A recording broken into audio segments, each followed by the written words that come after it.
নমস্কাৰ স্বাগতম জনাইছো ক্ৰেজি আছামিজ জিকে অন্যটা ভিডিঅ'লৈ আজি কেইটামান সাধাৰণ জ্ঞান লৈ আহিছো যিকেইটা আগন্তুক আহিবলগীয়া প্ৰতিযোগিতামূলক পৰীক্ষাসমূহৰ বাবে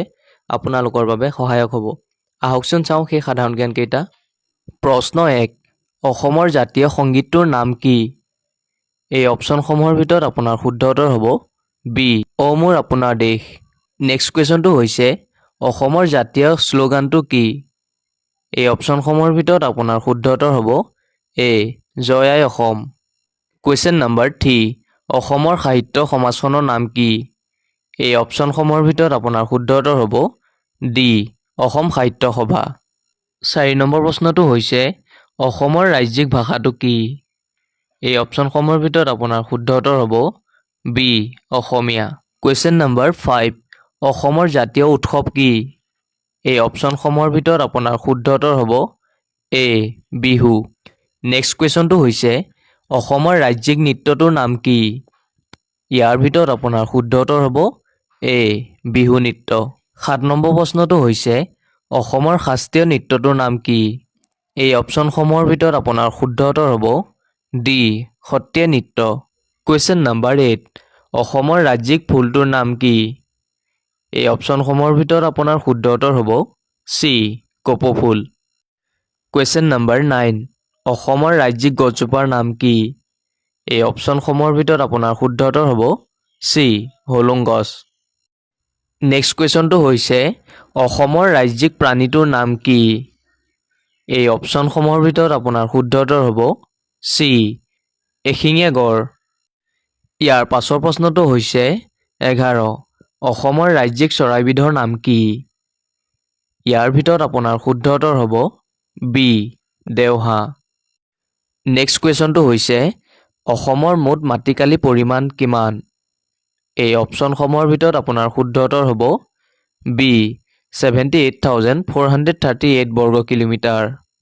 ইয়াৰ পাছৰ প্ৰশ্নটো হৈছে অসমত মুঠ কিমানটা লোকসভা সমষ্টি আছে এই অপচনসমূহৰ ভিতৰত আপোনাৰ শুদ্ধ উত্তৰ হ'ব ডি 14টা নেক্সট কুৱেশ্যনটো হৈছে পৃথিৱীৰ আটাইতকৈ কম বসতিপূৰ্ণ নদী দ্বীপটোৰ নাম কি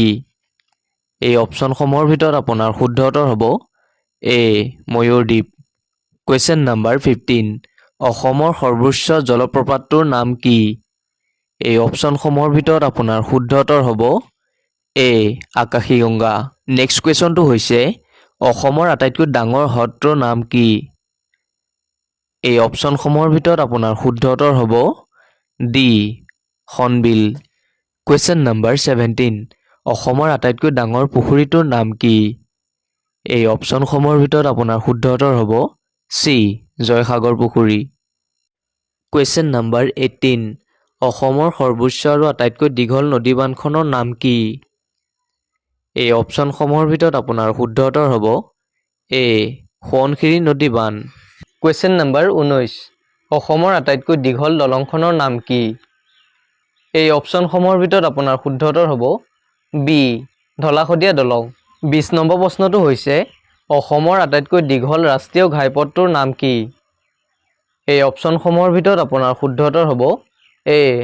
NH37 নেক্সট কুৱেশ্যনটো চাওঁচোন আহক 1881 চনত স্থাপিত হোৱা অসমৰ প্ৰথম ৰেলপথ কোনটো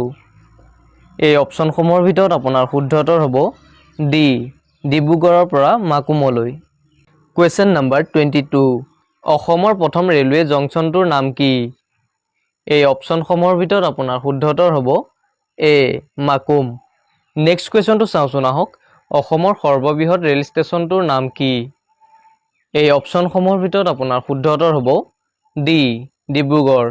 ইয়াৰ পাছৰ প্ৰশ্নটো চাওঁচোন আহক অসমৰ আটাইতকৈ পুৰণি ৰেল ষ্টেচনটোৰ নাম কি এই চাৰিওটা অপচনৰ ভিতৰত আপোনাৰ শুদ্ধ উত্তৰ হ'ব বি ডিব্ৰুগড় ইয়াৰ পাছৰ প্ৰশ্নটো হৈছে অসমৰ আটাইতকৈ পুৰণি rail station Dibrugarh railway station কিমান চনত স্থাপন কৰা হৈছিল এই অপচনসমূহৰ ভিতৰত আপোনাৰ শুদ্ধ উত্তৰ হ'ব বি 1883 চনত নেক্সট কুৱেশ্যনটো হৈছে অসমত মুঠ কিমানটা জৈৱমণ্ডল সংৰক্ষণ আছে এই অপচনসমূহৰ ভিতৰত আপোনাৰ শুদ্ধ উত্তৰ হ'ব ডি 2টা কুৱেশ্যন নম্বৰ 27 অসমত বৰ্তমান মুঠ কিমানখন ব্যাঘ্য প্ৰকল্প অঞ্চল আছে এই অপচনসমূহৰ ভিতৰত আপোনাৰ শুদ্ধ উত্তৰ হ'ব বি 4খন। নেক্সট কুৱেশ্যনটো হৈছে অসমত বৰ্তমান মুঠ কিমানখন হাতী সংৰক্ষিত অঞ্চল আছে? এই চাৰিওটা অপশ্যনৰ ভিতৰত আপোনাৰ শুদ্ধ উত্তৰ হ'ব চি 5খন। কুৱেশ্যন নম্বৰ 29, অসমত বৰ্তমান মুঠ কিমানখন তেল শোধনাগাৰ আছে? এই অপশ্যনসমূহৰ ভিতৰত আপোনাৰ শুদ্ধ উত্তৰ হ'ব এ 4খন। সাধাৰণ জ্ঞানৰ একেবাৰে শেষৰ প্ৰশ্নটো হৈছে অসম বিধানসভাৰ প্ৰথমগৰাকী উপাধ্যক্ষ কোন? এই চাৰিওটা অপশ্যনৰ ভিতৰত আপোনাৰ শুদ্ধ উত্তৰ হ'ব ডি বনেলী খংমেন।